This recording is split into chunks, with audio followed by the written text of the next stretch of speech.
Welcome back, APUSH students. Today is Chapter 32 of the American Pageant, titled The Great Depression and the New Deal. If you don't know the American Pageant, it's fine because the content is still going to be the same. I'm going to be going over all the key terms and notes for this chapter that helped me get a 5, so I encourage you to take notes along as well. Quick disclaimer for the rest of the video, a lot of the New Deal specifics are going to be left out because there's so many that I actually decided to put it in its own special video, so go check out that one. It's going to be released right after this one is out. So if you're looking for that, then go over there and watch that one. Franklin D. Roosevelt, progressive Democratic president after Herbert Hoover. He took over during the Great Depression, and his charming attitude made him appealing to the American population, which was ravaged by the Depression. His progressive attitudes fit the moment of the Great Depression, although his policies would be debated by historians years later.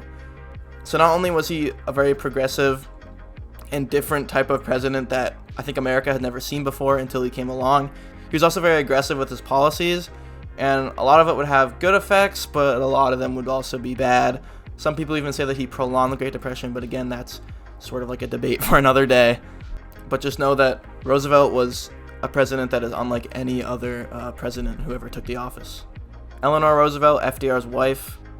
She came from a tough background, but emerged as a prominent figure, somebody who symbolized the attitudes of the Great Depression. She was very active in FDR's political career and helped to garner support from women and other disadvantaged groups of the time.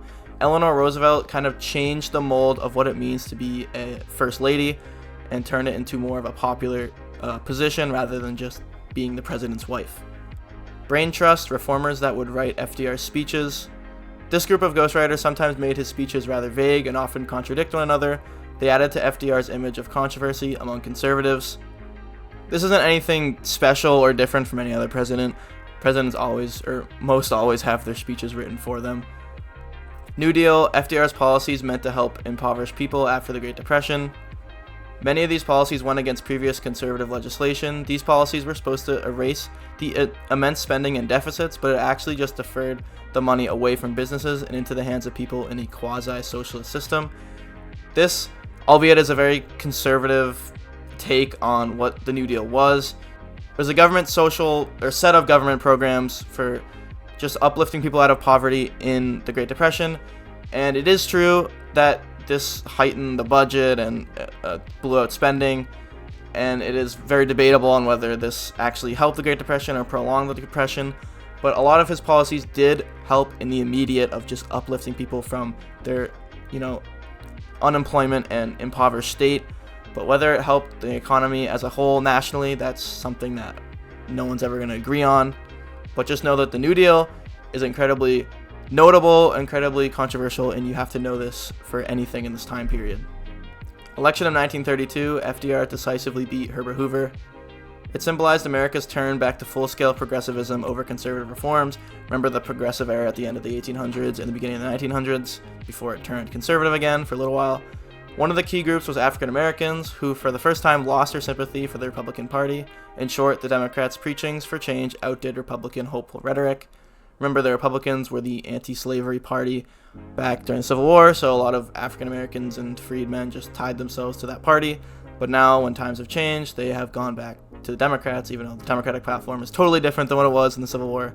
Anyways, just a party shift is what it is. The only thing we have to fear is fear itself, just to quote line in Roosevelt's inauguration speech. It symbolized FDR's attempt to instill a new sense of hope among the American people, an attitude that he felt would help America escape the Great Depression quicker. I'm just noticing now that for the quotation marks, a lot of the quotation marks are replacing apostrophes in these sentences. It's kind of weird. Anyways, I think the quote just symbolizes the progressive attitude as a whole. It's very aggressive, and they don't want to back down in the face of fear. 100 days, period in which the new government drafted the New Deal. The first 100 days is just a massive moment for any new president anyways. With much of the country on pause during the governmental shift, FDR's administration wrote an unprecedented amount of reform legislation and pieces of remedial legislation for combating the Depression. This period foreshadowed FDR's legacy of big government policy and top-down takeover. There's that little quotation mark again. It's kind of weird. Anyways, the 3 R's, relief, recovery, and reform. This is just an acronym or just a saying, whatever you want to call it, to understand the New Deal a little bit.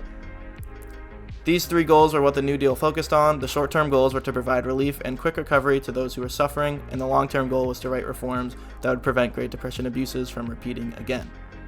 A lot of the agencies that were designed for reform they still exist today, like the FDIC or Social Security or other things like that. Fireside chats, speeches from FDR encouraging people to put money back into banks. These speeches encouraged people to reinvest in banks, which were at the center of FDR's recovery policies, where he assumed the power to regulate banking. Another thing about the fireside chats is he utilized a lot of radio and telecommunication services the technology was very new at the time. This was a cultural type of thing for FDR almost. It really changed how the president communicates with the people. Managed currency, money that was regulated by the government. The government expanded their regulation in a lot of money in the country and in the economy.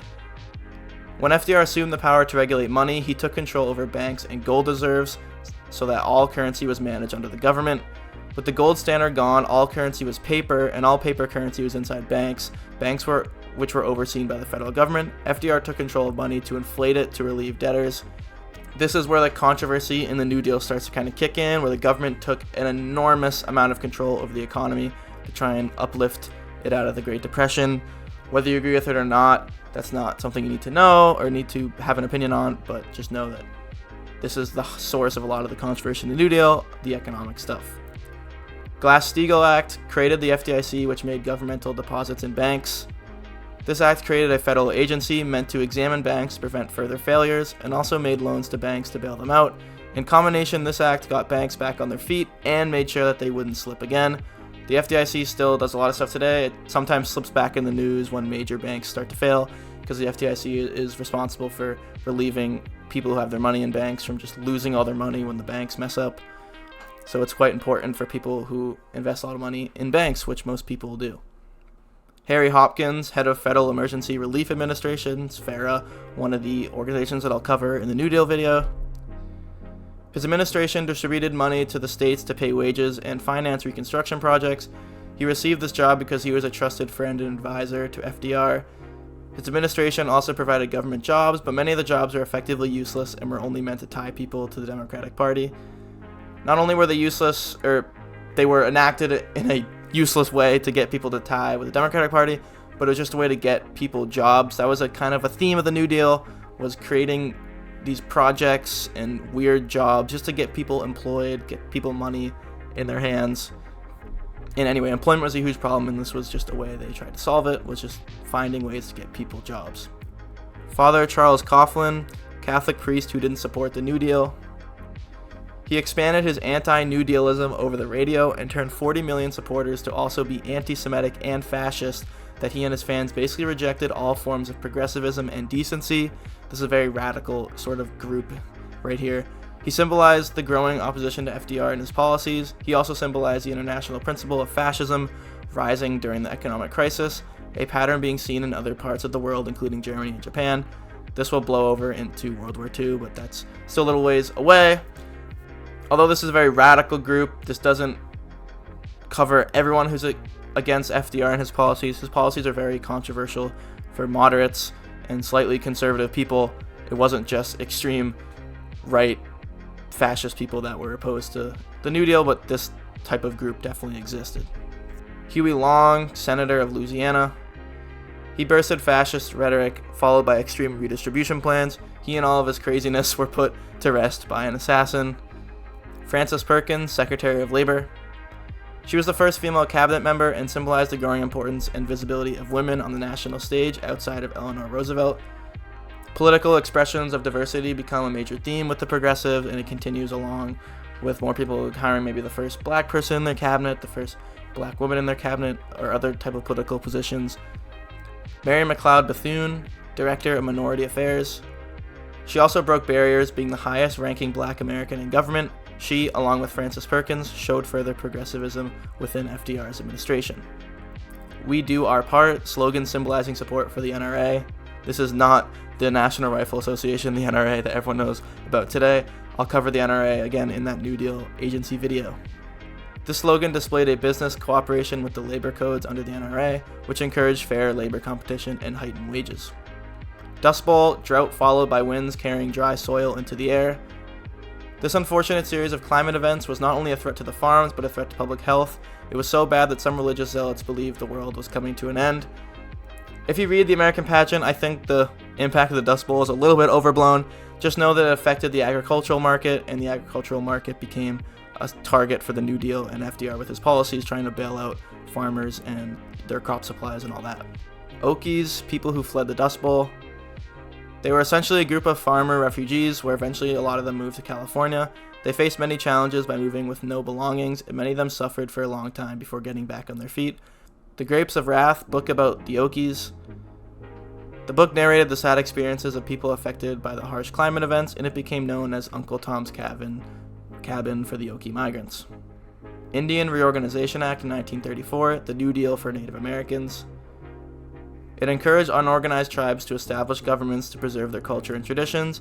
It helped to stop the encroachment on Indian lands because they had a more organized front.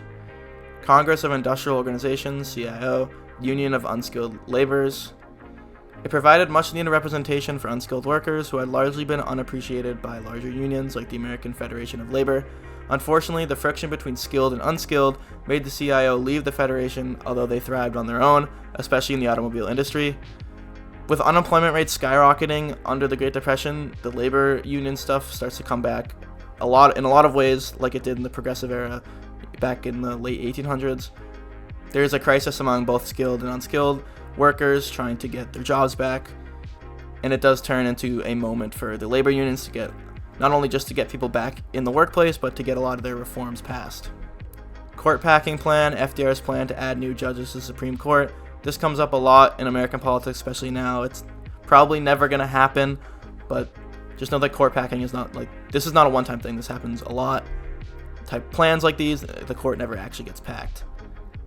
It came purely in response to the fact that the Supreme Court was conservative and followed the Constitution over the New Deal. The conservative Supreme Court cited a lot of things in the Constitution to just strike down at will all of the New Deal policies that were maybe reaching a little bit too far beyond government power. This was a bad political mistake because it showed that FDR wanted to change things to get what he wanted, dictatorial tendencies. This isn't a conservative take. FDR actually lost a lot of support when this plan kind of went public. It was a little bit scary.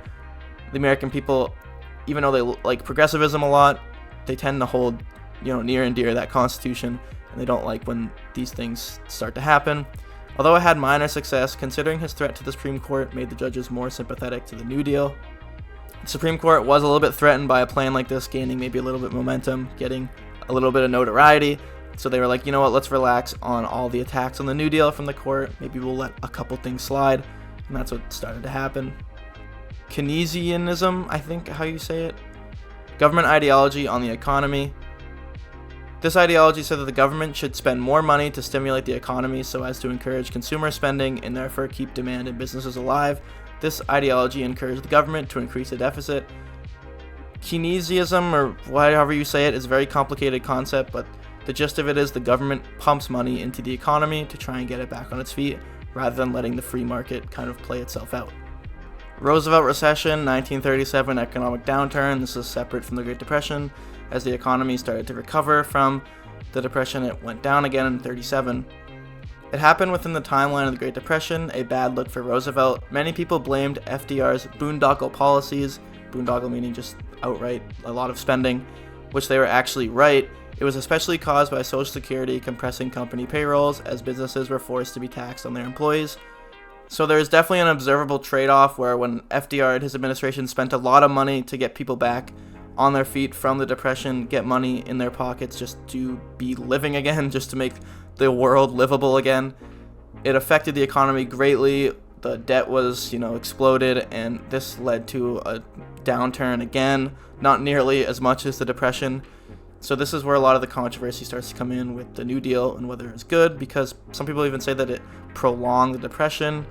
So it just depends on what you think, what you value, how the government responded, whether you believe in it or not, whatever. It's a complicated topic. I don't understand economics that well, but this is where a lot of the controversy comes. And that's a wrap. Thanks for watching. I'll see you in the next chapter, and goodbye.